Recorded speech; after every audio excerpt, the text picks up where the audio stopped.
Hello and welcome to the 6 office hours. This will be the last office hours. Let's get started. So the first question comes from MJL, and he wants to know how GraphSLAM deals with non-distinguishable landmarks. So that's called a correspondence problem. It actually turns out to be the harder of the two problems. I gave you the problem of how to solve for known correspondence, which becomes a kind of a continuous optimization problem. But there's also a discrete problem here, which is, does this landmark correspond with this guy over here or to that guy over here? There are solutions. One of the best ones is called ransack, where you randomly assign correspondences for 3 or 4 landmarks, solve the set of equations, and then look for the best nearby matches and fill them in. And you repeat this so you can get rid of local minima. In general, if your robot is very accurate, then just picking the nearest landmark is a good heuristic. But if you go through a huge cycle, you might just not connect, and there might be multiple ways to connect, and then you can use this ransack method to try multiple choices.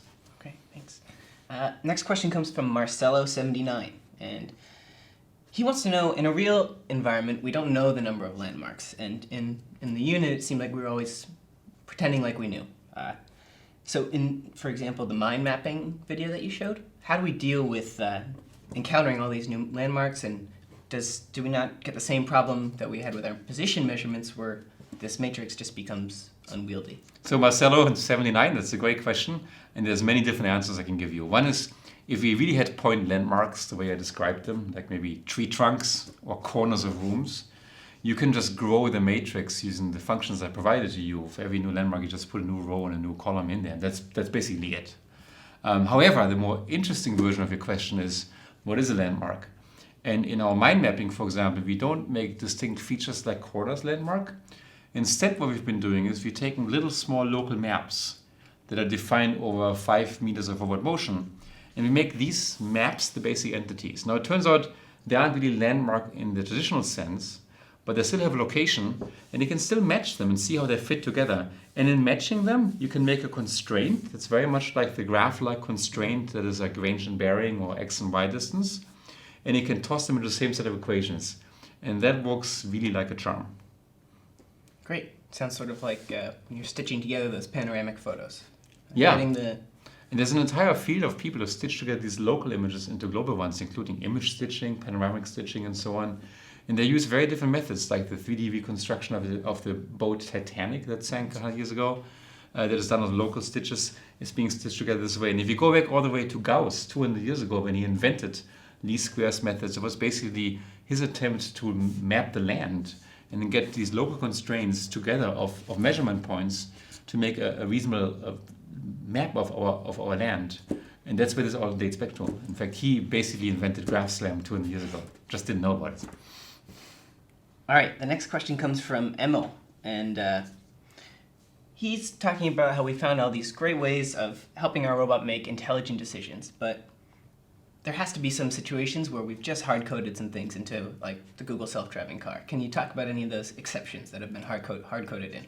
So my aspiration usually is to have no exceptions and try to come up with a single framework. And the reason is, in my experience, every time you have an if-then-else rule where you say this is the exception, this one isn't, at that border, you introduce brittleness. You often get the wrong behavior because most exceptions aren't clear-cut.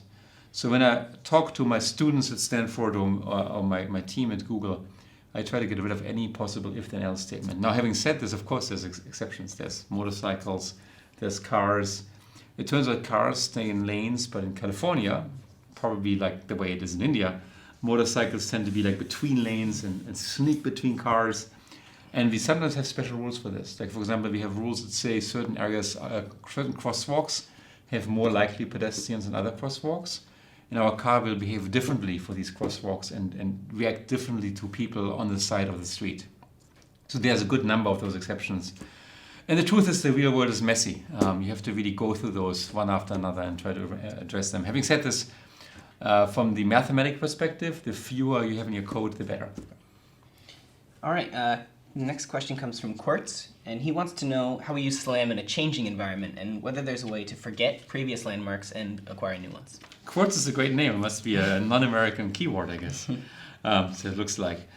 So in changing environments, there's a very simple fix to it, which is as we added uncertainty to the robot position in our system of equations, you can do exactly the same track for landmark positions. It's a little bit cumbersome, but you could say, let's make a landmark position at time t and one at time t plus 1. And the one at t plus 1 has added uncertainty, very much like the way the robot moved, but there's no motion, say. And then you marginalize out the estimate for time t using the same math we talked about, and you get a new set of constraints that basically encompasses a landmark with more uncertainty. You can even toss in things like estimates of where the landmark moves by putting the velocity of the landmarks into the graph-SLAM formalism. And it actually carries through, turns out. I just didn't do this. So that's one way to deal with dynamic environments. Okay. Next one comes from MJL again. And so as a robot moves, its location uncertainty is going to increase. Is there any way to pull out this uncertainty from our omega matrix? Yes, there is. And it turns out the omega matrix is the inverse covariance matrix. I didn't really talk much about this, but it is really the inverse covariance matrix. So if you just invert that matrix, you get the full covariance for all the landmarks in the robot. And if you care about, say, it's just one landmark, you just take the corresponding columns and rows of this matrix. Okay. Next one comes from George Brundero. So he wants to know, what are some interesting trends in SLAM research these days? Do you think there's any good problems that you could recommend a young researcher getting involved with? Tons of good problems. There's some really fantastic work coming out of University of Washington by Steve Seitz on taking very large photo collections and tossing them to a big optimizer to build a 3D map. This is a project that's now at various universities where people go to Flickr or other online photo sites, Picasa, and they extract those photos that tourists have taken and establish correspondence, say, for buildings and so on, and then reconstruct how this object looked in dense reconstruction. That's in computer vision, often called structure for motion, and we call it SLAM in robotics. Anything having to do with dense data, like go to Google Maps, for example, and get oblique shots and ground shots from street view and aerial shots from an aerial probe or from a satellite, and rectify this into a 3D model. These are basically unsolved problems. There's some really good progress, but the moment you have bridges and underpasses and occlusion, there's a ton of opportunity. You can actually take your cell phone camera or your camera and just go through your environment and try to make a full model of your kitchen, right? That in itself is already very hard. And then if you add the fact that the world might be dynamic, like objects might be deformable, like this piece of paper over here, if you want to model this in 3D, that's even harder. And that's a fantastic research area that will be with us for the next at least 2 decades. Okay.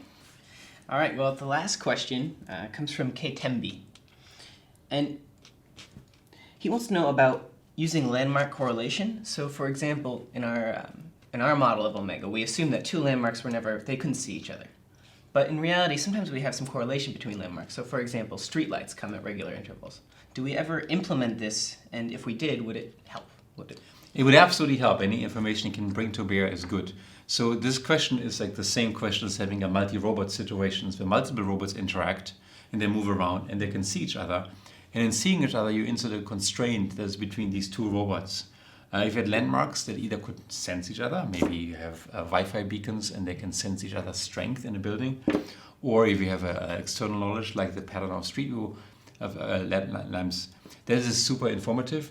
The formalism falls apart when there is negative information. Like, for example, there shall be no street lamp within a 100-foot radius of the current street lamp. And the reason is these negative constraints are very hard to express in a graph-like fashion. Positive information, like this one is this far away from this guy, is much easier to express. But yeah, so in general, any information you can bring to bear will help you solve these really hard problems. All right, well, that was the last question, and since this is the last office hours, I want to say big thank you to you, Sebastian. Oh, thank you for you. Yeah, and a huge thank you to the students. It's been really amazing working in the forums and helping you out with this course for the last 7 weeks. I know I've learned a lot, and I hope you guys have too. And I learned a lot. I really love your questions. I love your interaction. I love hanging out in the forum in the evenings. I hope you guys learned a lot, and I hope these office hours in the course enriches your life and empowers you to do things you've never done before.